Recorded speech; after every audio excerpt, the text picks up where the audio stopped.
E aí, galerinha?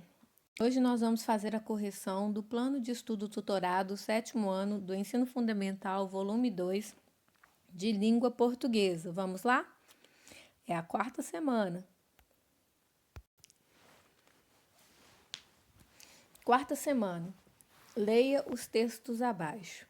Texto 1. Era uma vez um reino sonolento. Era uma vez um reino de conto de fadas, com um rei barbudo, uma rainha bondosa e uma linda princesa. Todos viviam felizes para sempre, num grande castelo de torres muito altas. Nesse reino tão comum havia também centenas de súditos, que moravam do lado de fora do castelo. Tudo corria pontualmente, até que um belo dia a linda princesa caiu da torre muito alta e morreu bem morrida. O rei, arrasado com a tragédia, trancou-se no quarto e nem quis ouvir os que vinham consolá-lo. É que todos diziam a mesma coisa. Não fique assim, majestade. Com o tempo a dor diminui. Com o tempo a dor passa. Com o tempo a dor acaba. Mas o rei não queria que a dor diminuísse, passasse nem acabasse. Queria guardar para sempre a tristeza que estava sentindo naquele exato momento. Foi então que veio a ideia. Ele não era a Alteza Altíssima? Não mandava em tudo? Pois então, iria fazer um decreto real mandando o tempo parar. Na mesma hora, as trombetas ecoaram por todo o reino e a proclamação foi ouvida.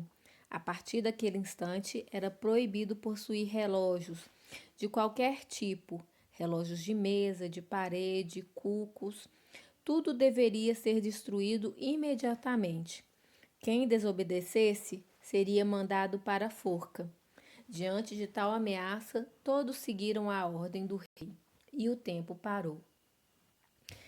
Esse texto é um texto escrito por Ricardo Benevides, retirado do livro, né? Era uma vez um reino sonolento. Rio de Janeiro, editora Record, escrito ou editado em 2007. Vamos lá. Texto 2. O Reino Adormecido. É uma peça de Léo Cunha em 3 atos. Primeiro ato, cena 1. Praça do Reino, bastante colorida, é dia de festa. No centro da praça, ao fundo, vê-se uma torre com um relógio bem grande ao alto. Os súditos, moradores do reino, cantam e dançam uma música animada. Jogam confete e serpentina na plateia. De repente, ouve-se um grito feminino muito alto, vindo de fora do palco, e um barulho seco. Súditos interrompem a dança e a cantoria, assustados. Súdito 1. Que barulho foi esse? Súdito 2. O que será que aconteceu? Será que alguém caiu? Súdito 3. Deus me livre, atim e amém. O barulho veio lá das bandas do castelo. Ouve-se o som de uma trombeta e em seguida entra em cena o arauto real. Arauto: atenção, muita atenção, povo do Reino Alegre. Tenho um anúncio muito triste a fazer. Os súditos se entreolham apreensivos. O arauto: a linda princesa Clarice caiu do alto da torre do palácio e morreu. Todos: oh! Súdito 3. Mas morreu assim? Assim bem morrida? Súdito 1. Silêncio, rapaz. Respeite o arauto real. O arauto pigarreando. Como eu ia dizendo, a linda princesa Clarice caiu do alto da torre do palácio e morreu. Portanto, por decreto de Sua Majestade, o Rei Soberano, a partir de hoje, todos os súditos devem retirar suas roupas coloridas e vestir roupas pretas. O Reino Alegre está de luto. Esse texto foi escrito por Léo Cunha.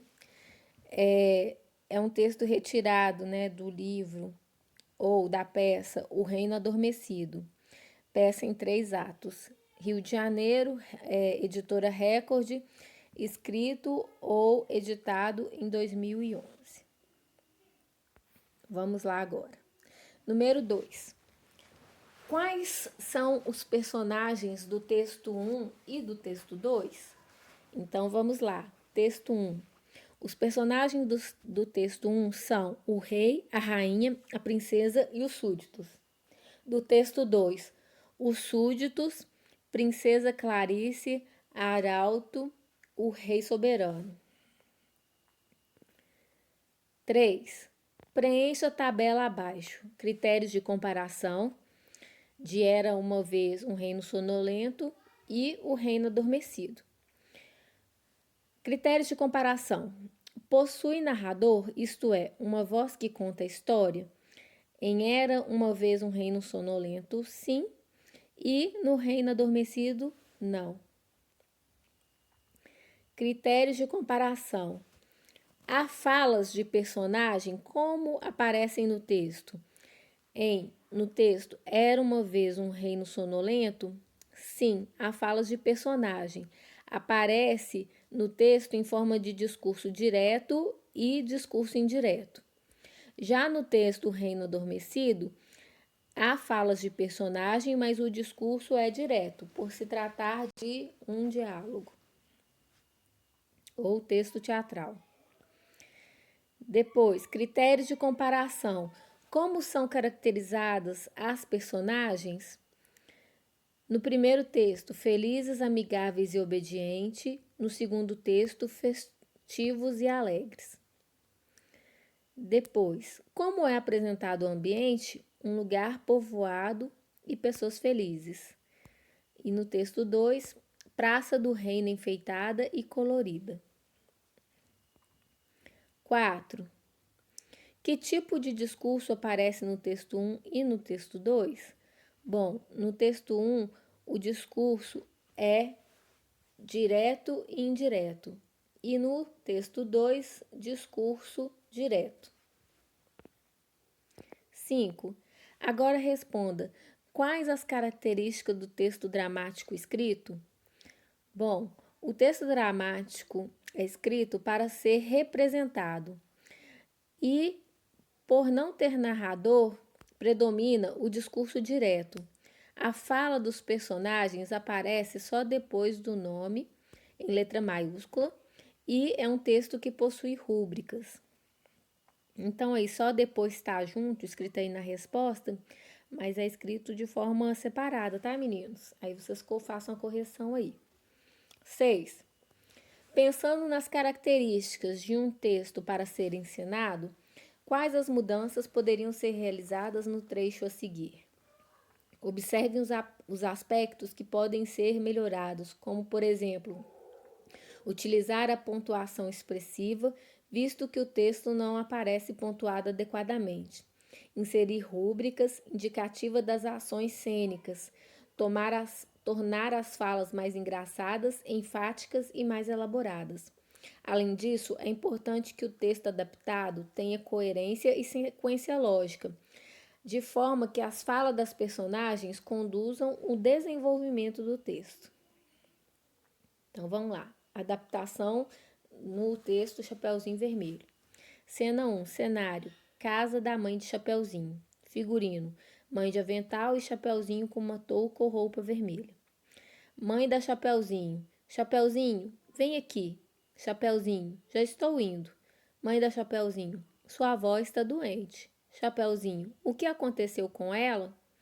Mãe da Chapeuzinho: ela está gripada. Chapeuzinho: só isso? Mãe da Chapeuzinho: sim, quero que você leve uma cesta de doce para ela e rápido. Chapeuzinho: ok, mãe. Aí o que você vai fazer?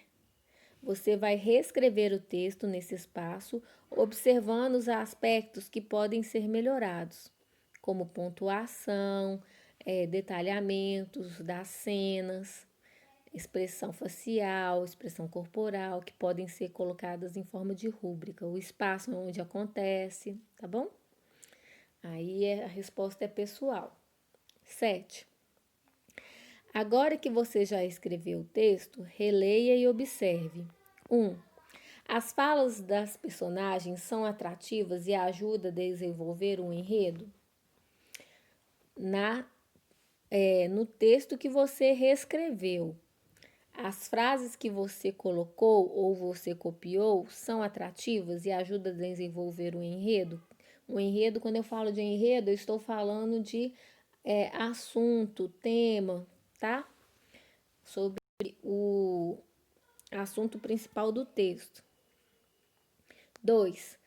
É utilizada uma pontuação que colabora para a expressividade do texto, com relação ao texto que você reescreveu. Aí você também vai colocar a resposta pessoal, de acordo com a sua visão. 3. As rúbricas estão claras e são suficientes para a encenação? No texto que você escreveu, você acrescentou rúbricas? Se você representar, né, esse texto aí que você escreveu, as crianças vão entender que se trata da peça de Chapeuzinho Vermelho, sem que você fale, né, isso com palavras. E aí tem a questão 8. Peça para alguém da sua família ler o texto reescrito e fazer as observações necessárias. Aí também é uma resposta pessoal, porque vai depender de quem você for pedir para fazer leitura, né, do seu texto e fazer as observações necessárias. Levando em conta que a idade, a escolaridade dessa pessoa, né, vamos supor que você peça aos seus pais, e seus pais forem pessoas que têm uma escolaridade completa, às vezes até ensino superior, vai ser diferente da visão de um irmão que, por exemplo, está na primeira série, né? Ou tá desenvolvendo ainda o ensino fundamental 1, não está nem no sexto ano. Então, tudo isso vai fazer com que a visão da pessoa que vai ler o seu texto escrito seja diferente, né? E as observações também serão diferentes de uma visão de um adulto que possui escolaridade e de uma criança que ainda está no processo. E também, se você pedir para alguém que nunca passou pela escola, essa pessoa também vai ter dificuldade, tá? Mas aí a resposta também é pessoal, que ela vai depender da pessoa da qual você vai pedir para fazer essa análise no seu texto, tá bom? Então, vamos ficando por aqui e espero que vocês tenham entendido o que é um texto teatral.